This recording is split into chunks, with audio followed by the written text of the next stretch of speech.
తెలంగాణలో పెన్షన్ తీసుకునేటువంటి వాళ్ళకైతే రాష్ట్ర ప్రభుత్వం ఒక శుభవార్త చెప్పడం జరిగింది. ఇప్పటి వరకైతే వితంతువులకు వృద్ధులకు 2,000 రూపాయల పెన్షను, హ్యాండిక్యాప్డ్ ఎవరైతే దివ్యాంగులు ఉన్నారో వాళ్ళకైతే 4,000 రూపాయల పెన్షన్ అయితే వస్తుంది. అయితే ప్రస్తుతం ఉన్నటువంటి కాంగ్రెస్ గవర్నమెంట్ ఎన్నికల మేనిఫెస్టోలో దీని మొత్తాన్ని ఈ యొక్క అమౌంట్ మొత్తాన్ని పెంచుతామని చెప్పేసి హామీ ఇవ్వడం జరిగింది. మనకు ఇప్పటి వరకు వితంతువులకు వృద్ధులకు వస్తున్నటువంటి 2,000 రూపాయల పెన్షన్ను 4,016 మరియు దివ్యాంగులకు వచ్చేటువంటి 4,000 రూపాయల పెన్షన్ను 6,000 రూపాయలకు పెంచుతామని చెప్పేసి అయితే మనకు హామీ ఇవ్వడం జరిగింది. అయితే ఇప్పటి వరకు రాష్ట్ర ప్రభుత్వం అయితే ఈ యొక్క హామీని నెరవేర్చలేదు. ఇప్పటికీ సంవత్సర కాలం అయితే పూర్తయిపోయింది కాంగ్రెస్ గవర్నమెంట్ అధికారంలోకి వచ్చి.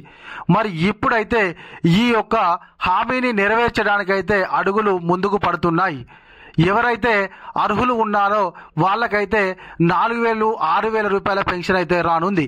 బీడీ కార్మికులకు వితంతువులకు వృద్ధులకైతే 4,016, దివ్యాంగులు ఎవరైతే హ్యాండిక్యాప్డ్ ఉన్నారో వాళ్ళకైతే 6,016 రూపాయలను అయితే ఇవ్వడానికి రాష్ట్ర ప్రభుత్వం అయితే అన్ని సిద్ధం చేస్తుంది.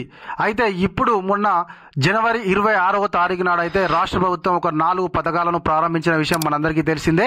అయితే ఇందులో చిన్న ఏముందనంటే కొత్తగా వచ్చేటువంటి రేషన్ కార్డుల ద్వారా కూడా కొన్ని పెన్షన్లు ఆధారపడి ఉన్నాయి. అయితే ఇప్పుడు కొంతమంది అయితే మొన్న రీసెంట్గా మళ్ళీ పెన్షన్ల కోసము అప్లై చేసుకోవడం జరిగింది. అయితే ఈ పెరిగినటువంటి పెన్షన్లు మొత్తము ఎప్పుడు వస్తాయి, దీనికి సంబంధించినటువంటి పూర్తి వివరాల గురించి అయితే ఇప్పుడు మనం తెలుసుకుందాము. అంతకంటే ముందు మీరు కనుక మన ఛానల్ ఇంకా సబ్స్క్రైబ్ చేసుకోకపోతే వెంటనే సబ్స్క్రైబ్ చేసుకొని పక్కన ఉన్నటువంటి గంట సింబల్ అయితే నొక్కండి. తప్పకుండా మనకు తెలంగాణలోనైతే రాష్ట్ర ప్రభుత్వము ఈ యొక్క పెన్షన్లను మనకు వచ్చేటువంటి ఫిబ్రవరిలో పెంచేటువంటి అవకాశం ఉన్నట్లుగా తెలుస్తుంది.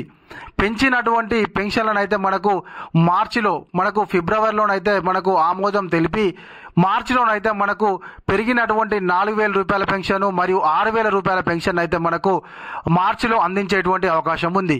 దీనికోసము రాష్ట్ర ప్రభుత్వం అయితే ఆర్థిక శాఖకు కూడా చెప్పడం జరిగింది అమౌంట్ను సిద్ధం చేయమని చెప్పేసి. ఇప్పుడు జనవరి 26వ తారీఖు నాడైతే రాష్ట్ర ప్రభుత్వము 4 పథకాలు ప్రారంభించింది కదా. అందులో 2 పథకాలు అయితే ఆర్థికంగా లబ్ధి చేకూరేటువంటి పథకాలు ఉన్నాయి. వాటి కోసం అయితే ప్రస్తుతం రాష్ట్ర ప్రభుత్వము అమౌంట్ను సిద్ధం చేసుకుంది. రాష్ట్రంలో కొంత ఆర్థికంగా ఇబ్బందులు తలెత్తుతున్నాయి కాబట్టి అందుకోసం అని చెప్పేసి రాష్ట్ర ప్రభుత్వం అయితే ఈ యొక్క పెన్షన్లను లేటుగా ఇస్తుందని చెప్పేసి అధికార వర్గాలు అయితే చెప్తున్నాయి. ఇవన్నీ చూసుకున్నట్లయితే ఈ యొక్క పెంచినటువంటి పెన్షన్లను అయితే ఖచ్చితంగా రాష్ట్ర ప్రభుత్వము మనకు మార్చిలో ఇచ్చేటువంటి అవకాశం ఉంది. దానికి సంబంధించినటువంటి అమౌంట్ సిద్ధమైన తర్వాతకైతే మనకు ఈ యొక్క 4,000 రూపాయల పెన్షన్ మరియు 6,000 రూపాయల పెన్షన్ అయితే ఇస్తామని చెప్పేసి అధికార వర్గాలు అయితే చెప్తున్నాయి. కాబట్టి మనకి ఇంకొక 2 నెలల సమయం అయితే పెంచినటువంటి పెన్షన్ రావడానికి సమయం పట్టేటువంటి అవకాశం ఉంది.